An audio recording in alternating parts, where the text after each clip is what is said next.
Welcome to a 15-minute quick morning workout. We're going to start laying on our backs here. Just breathing, connecting to our breath. Noticing where you breathe. Is it your chest or your belly? No judgment. Just taking your time.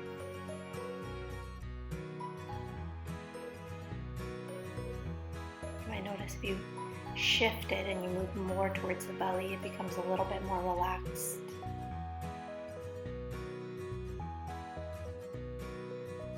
And then transitioning into that two-part yogic breath. Breathing deep into the belly and then into the chest. Out from the chest, then out from the belly.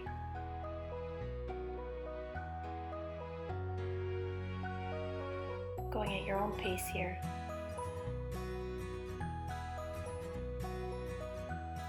Every inhale, trying to lengthen it, like you're expanding a balloon in your belly and your chest. And with every exhale, trying to squeeze it all out. Pulling the belly up and in.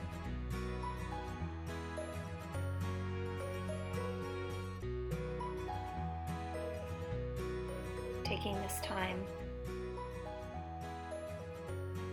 to connect to what you want to do for your day, how you can make it most productive.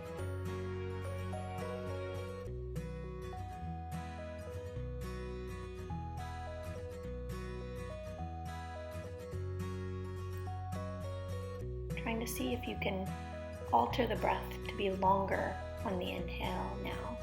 Our inhale breath tends to be more up-regulating. It makes us more excited, more ready for the day. Or the inhale, the exhale tends to slow us down. Lengthening the exhale is really good to do before bed as we move into some arm mobility. So as you inhale, lift our arms up above us. As you exhale, we'll bring them down by our sides. Just going at your own pace, moving with the breath. The key here is trying to keep the tops of your ribs, the bottoms of your ribs on the mat as you inhale and lift the arms up above head. Yet managing to keep that low back spine, the curve, where your sacrum is on the ground and the lower portion of your ribs are on the ground, but there's just a little mini space in the low back.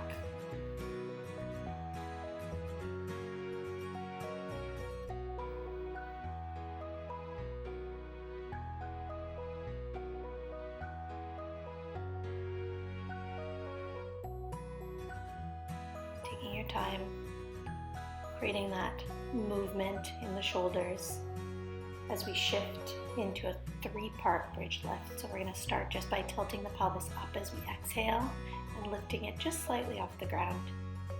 Inhaling at the top and then exhaling to try and come back down. Lowering nice and slow. It's almost like you're working your tail like a slinky. Doing that a few more times at your own pace.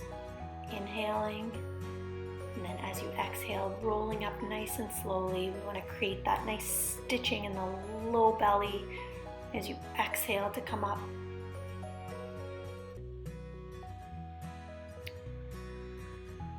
Ideally, we're exhaling a little bit more forcefully as we come up to engage that low belly, to create that curve in the spine.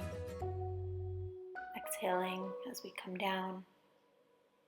Just going at your own pace here.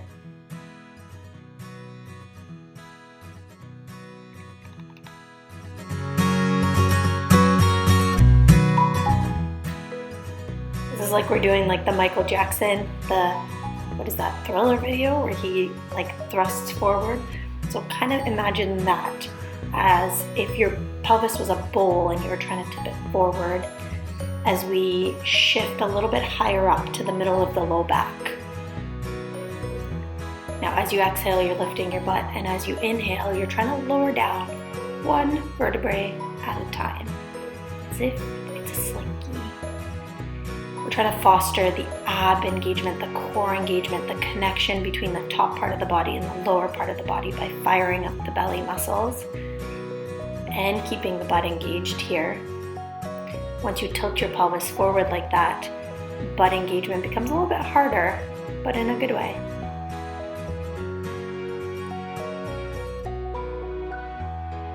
We're still keeping our lower ribs on the ground here as we lift up, trying to lift one vertebrae at a time.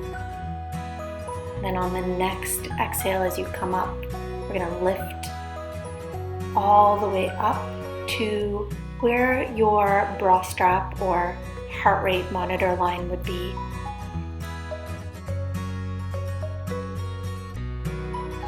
As you inhale, the top, exhale to come down. Try and start with your pelvis and roll up one at a time. And then on the next exhale, we're going to use the arms to come up as well. Inhale at the top and exhale back down. Inhaling the arms up as we come into full bridge and exhaling the arms down. Again, just using the breath, going at your own pace. Inhaling up, exhaling back down.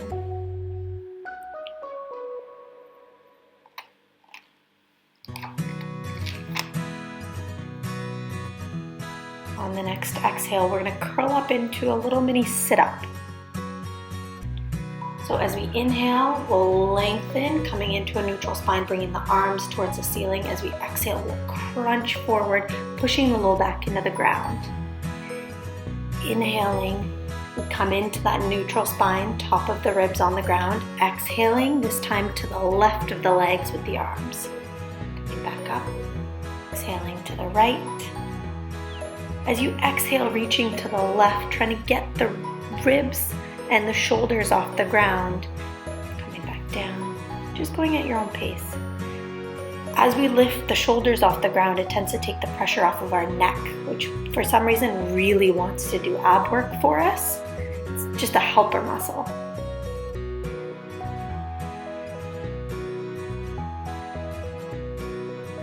One last time on the right. Coming back to center, bringing the knees in for just a quick hug, and then we're reaching the toes up to the ceiling like you're trying to stand on the ceiling, and going forward as you crunch forward. Once again, this time it's a little bit harder to do, so if you've got tight hamstrings, save them and just bend the knees. But for the rest of us, we can lengthen out the legs and then bring the knees into the chest, starting to rock back and forth.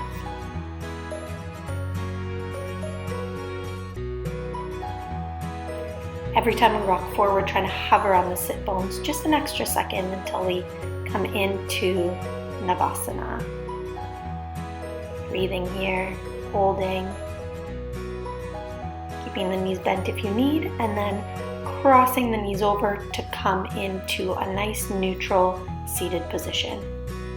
Inhaling the arms up, and then as we exhale, we twist to the right. Back up, and then as we exhale, we twist to the left.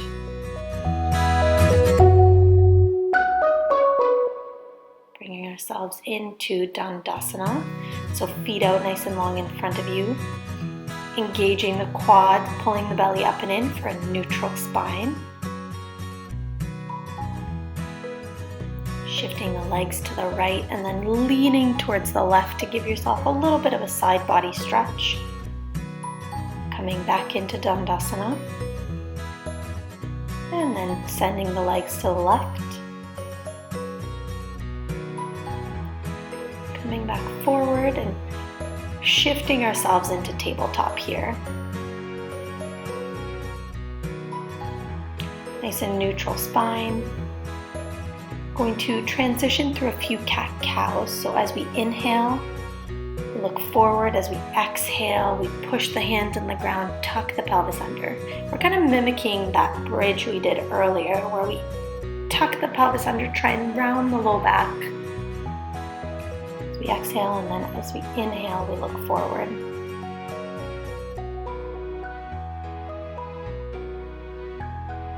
The sun's really bright in my eyes here.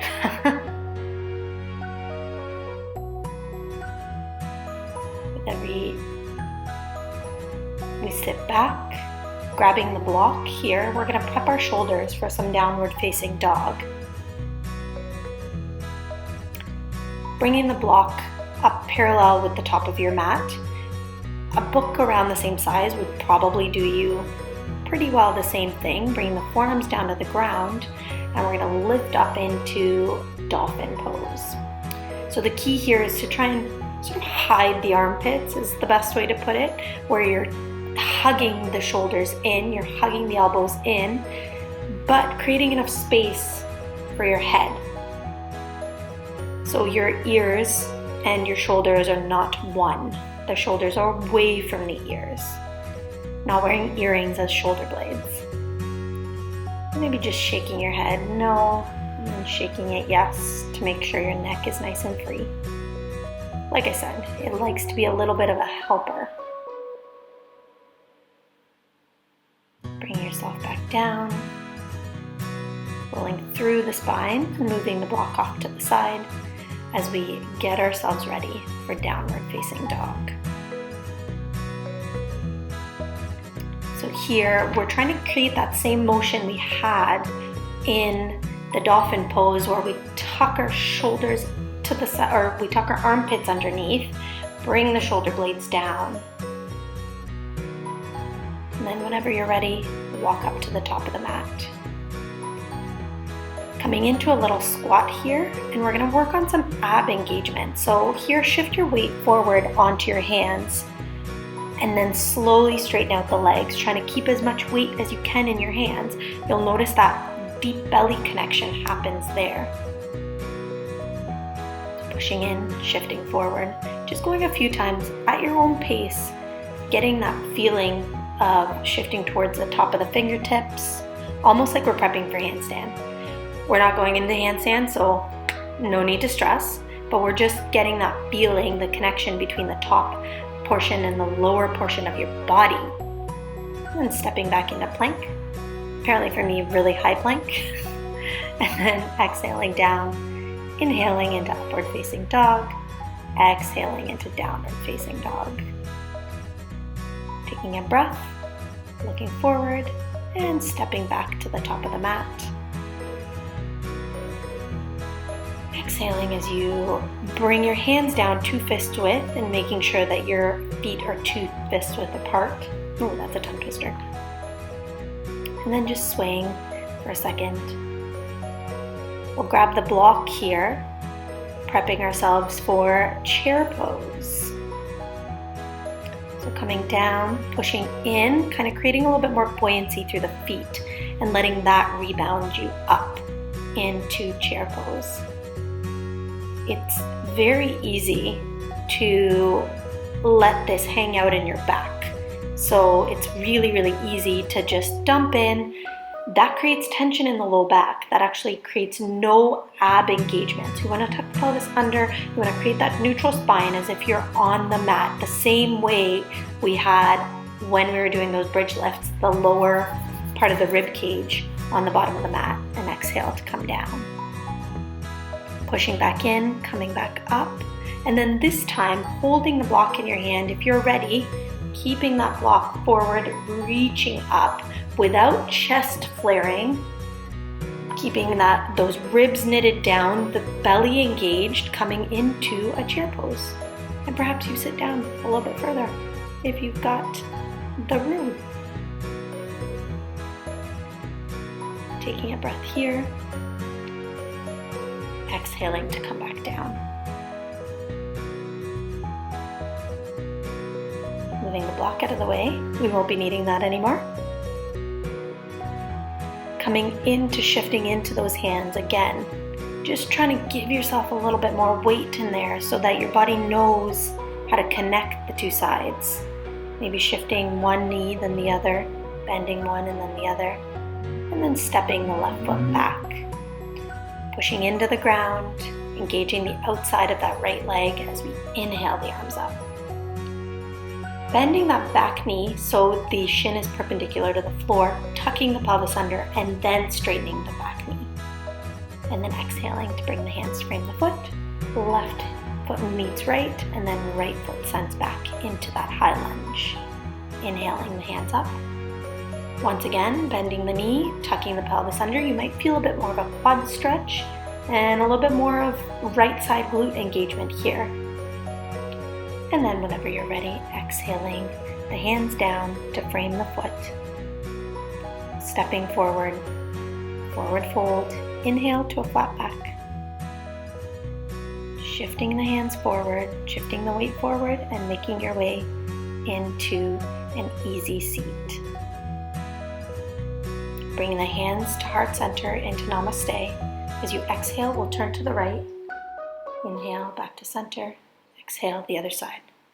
So we're just doing this, we're shifting from the rib cage here, engaging the belly, and then exhale, forward, bow forward. Lengthen the feet out, coming into Dandasana, slowly lowering to laying down, one vertebrae at a time, trying to keep that belly working until the end of class. And then shifting the soles of the feet on the ground, back into our starting position, the Ardha Shavasana. Hand on the heart, hand on the belly, connecting back in, letting go of any breath that you've been holding this whole time.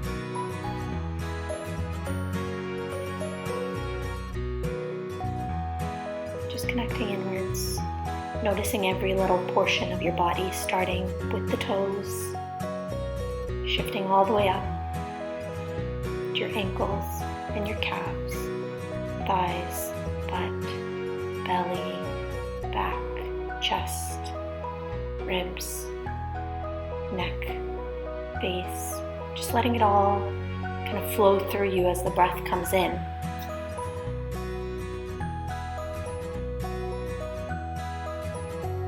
And then whenever you're ready, rolling over onto the right hand side. Bringing yourself to seated. And I'll see you next Wednesday for Soak Your Nuts. Yeah, hopefully you enjoyed that. If you did, make sure you grab your 7 Health Hacks free ebook and you hit subscribe down below.